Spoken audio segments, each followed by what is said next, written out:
911, what's the location of your emergency? Oh, shooting, I think. I'm at this house. One of our sister friends, I think, got shot. And then that's, and all hell broke loose. And this is the same type of gun that killed your son? Yeah, it's gonna have the same guts. Fire the same bullets. Load it up, pull the trigger, point and shoot. Slides forward. Technically, you could put 30 rounds in there, and as fast as you can pull the trigger, that's how fast 30 rounds will come out. Where were you when you found out? It's about 5 in the morning, I got a phone call. The only reason I ever left my ringer on my phone was in case something happened to Jake. His mom calls me around 5-something in the morning, and she says, there's been an accident. And immediately I go, when you have kids, you're just done. We have breaking news this morning, a deadly shooting rampage. Last July, in the small community of Mukilteo, Washington, a 19-year-old opened fire on a house party filled with peers from his high school class. This is from the funeral. This is the picture I took. It was his last senior game. Dave Snyder's stepson, Jake Long, a college freshman, was killed in the attack. The shooting is a window into America's obsession with the AR-15, a rifle increasingly popularized by movies and video games that has also become a weapon of choice for some of America's bloodiest mass shootings. What happened that night? From what I was told, so there were about 20 kids. Will and Jordan were outside by an outside kitchen island with an outside upright fireplace. Jake went over to the corner of the house, and this is where the gunman was hiding, apparently looking through into the big picture windows and looking at his ex-girlfriend, Anna. Jake, he may have been going home or whatever happened, he startled the guy and the guy opened fire on him. Jake was shot 3 times in the back. Paul Kramer's son, Will, was shot during the attack, but survived. Paul said his son still wasn't ready to speak with the press. He took a tough blow a couple months ago. And if we can just go, what happened? Will had to look over his shoulder to see. He saw Jake, his friend, go down. And then he got hit. His friend, Jordan Ebner, ran toward the house to try to get away, and the shooter put 6 bullets in him. Will is laying down and he's hearing the shooting and the screaming. He calls 911. Hello, 911. Hi, I need ambulances. He's laying out in the yard, he's bleeding. Shooter goes into the house and goes after his main target, his ex-girlfriend who didn't want to get back together with him. He just stood above her and put 5 bullets in her. Oh, shooting, I think. I'm at this house. One of our sister friends, I think, got shot. What's the address? I don't know, we're by the water. I heard multiple shots. The shooter murdered his ex-girlfriend, Anna Bowie, and 2 other former high school classmates, including Dave's stepson, Jake Long. Assault weapons and large-capacity magazines were banned for a decade. During the ban, the number of people killed and wounded with assault weapons or guns using high-capacity magazines was cut in half. After the ban expired, casualties shot up by more than 300%. And since then, AR-15s have been used in some of America's most notorious, deadliest mass shootings. These are good kids from good, loving families. As media attention grew following the shooting, Paul became outspoken about access to guns like the AR-15. I don't like to see my fellow citizens killing each other. You're hearing from Will's father. A week after the shooting, Paul stood with Washington Attorney General Bob Ferguson at a press conference as he called on the state legislature to pass a law banning AR-15 style rifles and high-capacity magazines. Yeah, I thought about it a little bit. So I said, yes, I think that's a good idea to ban those weapons. Dave, however, disagreed with the call for an assault weapons ban. He felt that exercising his right to bear arms was more important than ever. So what was your reaction when you heard that people wanted to ban assault weapons, partly because of what happened? Right away, irritation. I'm just like, man, just any reason they can to get their agenda to go. I kind of felt exploited a little bit, like you're using my stepson's death to get your own agenda going, and that just kind of pissed me off. It still does. Nothing I can do about it. Dave had actually just purchased an AR-15 from the same gun store as the shooter. So you bought an AR-15 just a couple weeks before Jake was killed? About a month, I'd say. It was a week after the Florida shooting. I remember I even sent him a picture. Hey, Jake, look at my new toy, and I had a picture of it, and it was shooting down, not posing in front of a mirror or anything, but he said something like, cool, and then he ends up getting killed by it. Dave then showed us the AR-15 he'd purchased. It was the first time he'd taken the gun out of the case since Jake was killed. Does having this particular gun make you feel safer in the home? It does, even though the fact of the matter is I wouldn't be able to get this out of all the way I have it locked up, get it out fast enough. I could probably use my handguns for that. Are you prepared to kill somebody? Oh yeah. I would have done it when I was 17, when I was in the military. That's what I told them I'd do. I definitely, when it comes to defending myself or my family, I'll take somebody out. I don't have a problem with that. What was your reaction when you first learned that this was the type of gun that killed Jake? I don't know. I didn't have a gut, visceral reaction, I don't think. It's just kind of, that whole thing just kind of numbs you. Some people go into anger, I guess. I just kind of went numb. And I'm kind of still a little numb.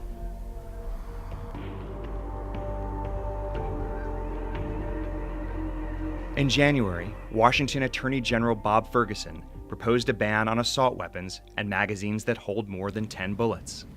Do you think that there is any legitimate reason for owning an AR-15? I think I've reached the conclusion that for personal safety, for hunting, for the types of uses for guns that we support as a society, the answer is no. That's the type of weapon that does not have the type of personal use for safety or for hunting that we feel as a society is appropriate and relative to costs that we are seeing in our society on a literally daily basis. The legal definition of an assault weapon generally includes one or more of the following features: semi-automatic firing, accepts large capacity magazines, pistol grip, and folding stock.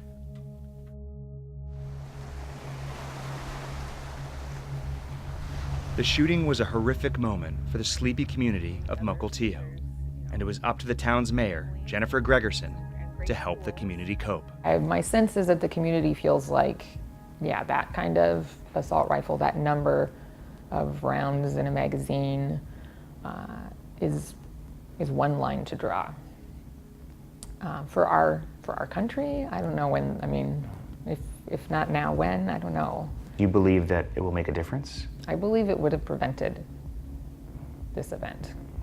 An effort to create a new federal assault weapons ban was introduced after 20 children and 6 adults were killed by a gunman with an AR-15 at Sandy Hook Elementary School in 2012. But the bill was quickly defeated. The NRA's campaign to stop the gun ban pushed sales of the AR-15 higher and worked to shift the blame of unprecedented violence to a different industry.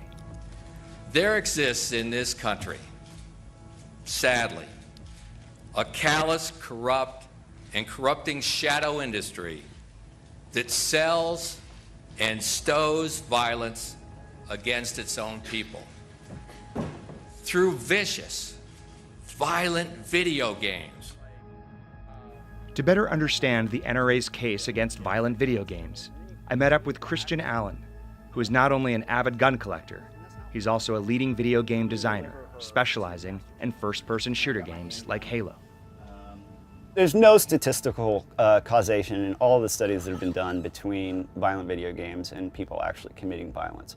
In your experience, how many people get their first introduction to shooting real guns from video games? Oh, I think a lot of people have, especially these days. And I've seen people that got into interested in firearms themselves by playing a game and saying, "Oh, that's my favorite gun." In the game, and I want to get one in real life. So before I lay these down, I'm just going to double check them. Christian told me the Attorney General's proposed assault weapons ban won't work because, unforeseen by lawmakers, rules can easily be sidestepped. This is your classic AR-15. This is a Ruger Mini 14.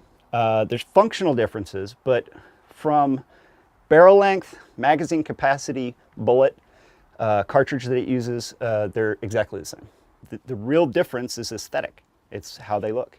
And if I took this one, they make black folding stocks that look just like this, and I can make it all black and people would think it was an AR-15. Over the past decade, the AR-15 has become one of the best-selling guns in America. The National Shooting Sports Foundation estimates that Americans currently own between 5 and 10 million AR-15s. What changed from getting the handgun that the guy at the shop told you would stop a burglar to these days people buying this? They're very modular, they're inexpensive, they're easy to learn to shoot. You know, one of the rules with handguns is that you need to shoot a lot with handguns to learn how to shoot them. And this you don't? Not really, no. I mean, it's pretty basic once you know the functionality.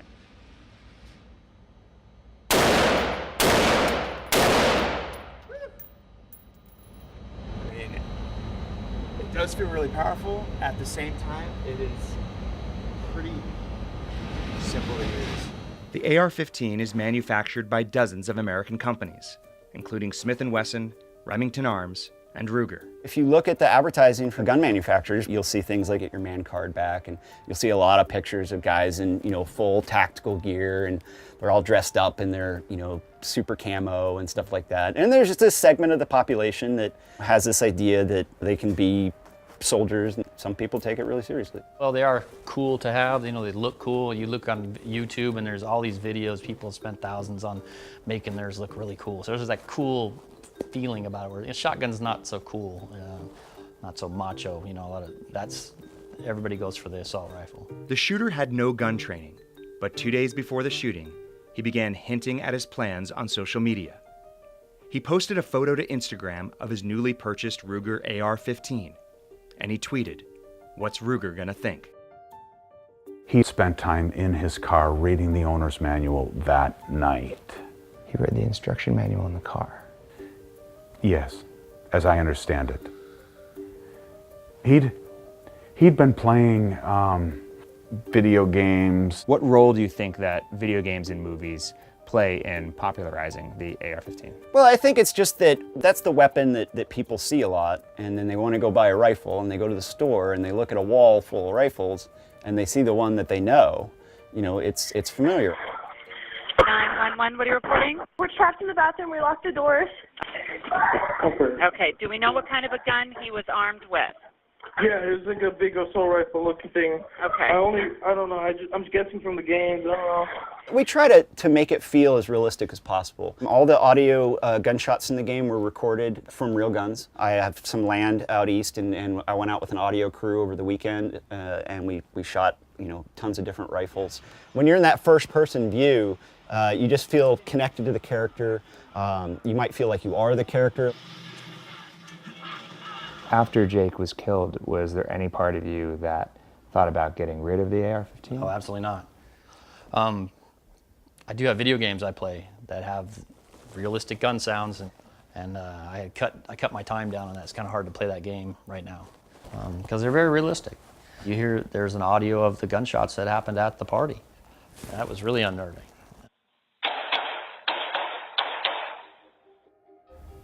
The shooter had gone upstairs out to like a second floor balcony area and fired at two of the young adults who were there trying to get away. Okay, Natalie, you still there? Yeah. Okay, is there anybody there? They're coming. Is there anybody there that saw the suspect? He had another magazine in the car. He left the house, went to his car and drove away and kept driving. He got onto I-5 South heading towards Portland. Driver, put your hands out the window. Do it now. You got him when he comes back. Keep walking backwards. The shooter later told police that he bought an AR-15 because it's, quote, a symbol of power.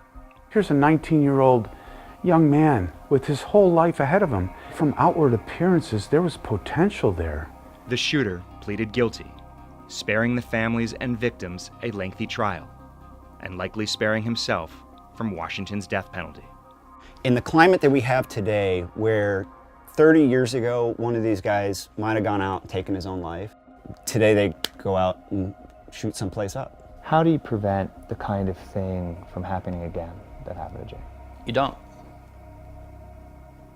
It'll happen again. It'll probably happen next week. It happens all around the country, all around the world.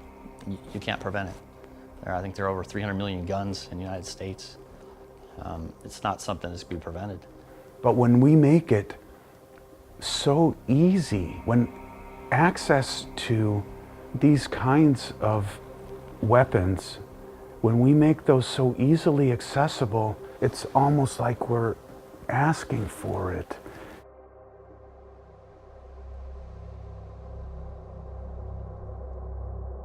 Our full documentary series takes on the issues like the influence of the NRA, smart gun technology, and guns on campus.